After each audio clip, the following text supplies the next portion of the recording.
साथियों जय हिंद। 2024 का लोकसभा चुनाव चल रहा है। इस समय सभी पार्टियां चुनाव प्रचार में लगी हुई हैं और वोट देने वाले हम जैसे लोग बात कर रहे होंगे कि कौन जीतेगा, कौन हारेगा, क्या अच्छा हुआ, क्या बुरा हुआ, क्या अच्छा करना है, क्या बुरा करना है। वोट हमेशा मुद्दों पे किया जाता है और सबके मुद्दे अलग होते हैं। ज़रूरी नहीं कि हमारा जो मुद्दा है वो किसी और के लिए भी उतना ही इम्पॉर्टेंट हो जितना हमारे लिए इम्पॉर्टेंट है। लेकिन मैं समझता हूँ कि मैंने कुछ मुद्दे जो मुझे लगते हैं कि उन मुद्दों को आधार बनाना चाहिए। जब आप वोटिंग करने जाएं तो उससे पहले ज़रूर सोच लें। जैसे कि मैंने कुछ मुद्दे लिखे हैं कि जब मैं जाऊंगा वोट देने उससे पहले क्या मुद्दा होगा या क्या सोचूंगा, मैं किस चीज़ को ध्यान में रखकर वोट होगा, किसके पक्ष में वोट होगा, किसके खिलाफ वोट होगा। तो मेरा जो वोट होगा ये मैं व्यक्तिगत बता रहा हूँ कि मेरा जो वोट है वो सत्ता परिवर्तन के लिए है, व्यवस्था परिवर्तन के लिए है। घटते रोजगार, बढ़ती महंगाई के लिए है। मेरा जो वोट है वो अच्छे स्कूल, अच्छे अस्पताल, शिक्षा और स्वास्थ्य के लिए है। अच्छे स्कूल और अच्छे अस्पताल से मेरा मतलब है कि जो सरकारी अस्पताल हैं जहाँ पर लोगों को निःशुल्क बेहतर सुविधाएं मिल सकें, सरकारी स्कूल हैं, बच्चों को निःशुल्क शिक्षा मिल सके, उनकी बात मैं कर रहा हूँ। भ्रष्टाचार के विरोध के लिए गवर्नमेंट कोई भी कितना भी कहे कि हमने भ्रष्टाचार खत्म कर दिया है, लेकिन ये सब लोग जानते हैं भ्रष्टाचार कहाँ कहाँ पर है। जैसे कि अभी आपने सुना होगा इलेक्टोरल बॉन्ड वाला मामला, कि कैसे कंपनियों के ऊपर छापे डाले गए और कैसे ईडी के छापे पड़ने के बाद कंपनियों ने बीजेपी को चंदा दिया इलेक्टोरल बॉन्ड के माध्यम से, जिससे कि किसी को पता न चल पाए। पता भी न चलता अगर सुप्रीम कोर्ट इतना सख्त तेवर ना अपनाता।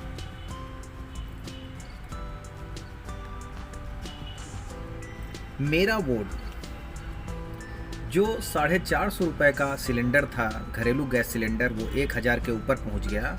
मेरा वोट उस चीज़ के विरोध में। पेट्रोल जो कभी 60-65 हुआ करता था अब 100 के पार पहुंच गया है। मेरा वोट उसके विरोध में। बड़े उद्योगपतियों का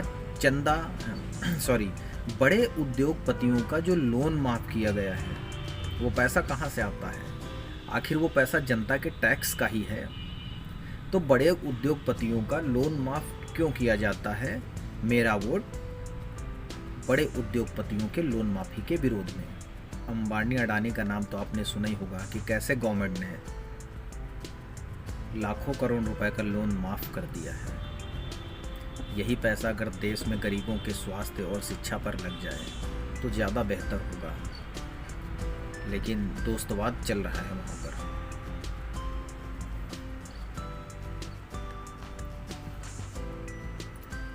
माननीय प्रधानमंत्री श्री नरेंद्र मोदी जी ने 10 साल में एक भी खुली प्रेस कॉन्फ्रेंस नहीं की है, जबकि इससे पहले के कार्यकाल में मनमोहन सिंह ने काफ़ी ज़्यादा प्रेस कॉन्फ्रेंस की हैं, शायद 100 के ऊपर, 117 के आसपास, जिसमें से पत्रकार उनसे खुले में सारे सवाल पूछते हैं और जवाब देते हैं। विपक्ष के नेता भी खुली प्रेस कॉन्फ्रेंस करते हैं, पत्रकार सवाल पूछते हैं और नेता जवाब देते हैं।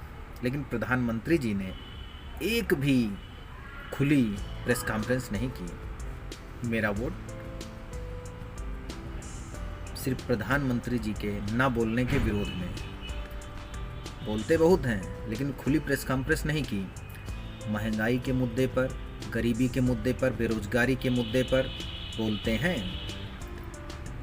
मणिपुर में आज तक हालात सुधर नहीं पाए हैं, लेकिन प्रधानमंत्री जी मणिपुर का कभी कुछ बोले हैं? या गए हैं वहाँ पर। मेरा विरोध, मेरा वोट अन्याय के खिलाफ। आपने देखा होगा कई बार सच बोलने वाले पत्रकारों ने, किसी ने सही घटना छाप दी तो उसको जेल में डाल दिया गया। कोई राजनेता अगर ज़्यादा बोल रहा है, बशर्ते वो सही बोल रहा हो, वो नहीं देखा जा रहा है, लेकिन अगर कोई सरकार या प्रधानमंत्री के खिलाफ अधिक आलोचक हो गया है, ज़्यादा बात कर रहा है, तो उसको तानाशाही करके जेल में डाल दिया जा रहा है, झूठे मुकदमे लगाए जा रहे हैं। मेरा वोट इन झूठे मुकदमे लगाने के विरोध में, मेरा वोट तानाशाही के खिलाफ। आज़ादी के बाद किसी भी सरकार ने आटा, दूध, दही, पनीर, इन सब चीज़ों पे जीएसटी नहीं लगाई, टैक्स नहीं लगाया। अब लगाया गया है मेरा विरोध, अनाज पर, खाने की इन चीज़ों पर जीएसटी लगाने के विरोध में। आपने देखा होगा कैसे सरकारी कंपनियां, सरकारी संपत्तियों को गिरवी रखा जा रहा है। मेरा विरोध सरकारी कंपनियों, सरकारी संपत्तियों को गिरवी रखने या बेचने के विरोध में मेरा वोट पड़ेगा।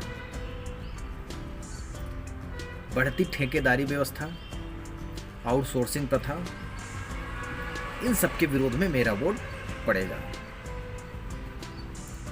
किसानों पर लाठीचार्ज हुआ, एमएसपी नहीं लागू की गई, किसानों की मांगों को सुना नहीं गया, दिल्ली पहुंचने नहीं दिया गया। जब दिल्ली पहुंचे थे तो लगभग 700 किसान शहीद हुए। दोबारा जब दिल्ली पहुंचने लगे किसान तो उनको पहले ही कील कांटे लगा दिए गए, उनको दिल्ली नहीं पहुंचने दिया गया, उन पर अत्याचार किया गया। मेरा वोट किसानों पर हुए अत्याचार के खिलाफ पड़ेगा। सभी लोग जानते हैं कैसे लखीमपुर खीरी में किसानों के ऊपर गाड़ी चढ़ा दी गई थी, जिसमें कई किसान गाड़ी के नीचे आकर मर गए। मेरा वोट किसानों के अत्याचार के खिलाफ पड़ेगा। तो ऐसे कई मुद्दे हैं जो मुझे लगता है कि मैं सोच रहा हूँ, मैंने लिखा है, इन सब के लिए वोट डाला जाना चाहिए। ये सब मुद्दे होने चाहिए। जाति धर्म कभी चुनावी मुद्दा नहीं हो सकता है। अगर आप जाति धर्म को मुद्दा बना करके वोटिंग करेंगे तो ना आपका भला होगा, ना आपके घर परिवार का भला होगा। वोट हमेशा मुद्दों पर करिए, राजनीति मुद्दों की होनी चाहिए। धर्म एक अलग विषय है, आपका व्यक्तिगत विषय है। आप पूजा करिए, पाठ करिए, सब कुछ करिए, लेकिन राजनीति को धर्म से अलग रखिए। धर्म की राजनीति मत करिए। और वोटिंग के समय आप जाएं वोट से पहले तो आप भी देखें कि आपके कौन से मुद्दे हैं, आपके लिए क्या ज़रूरी है, आप क्या सोच के वोट देंगे, आपको क्या चाहिए।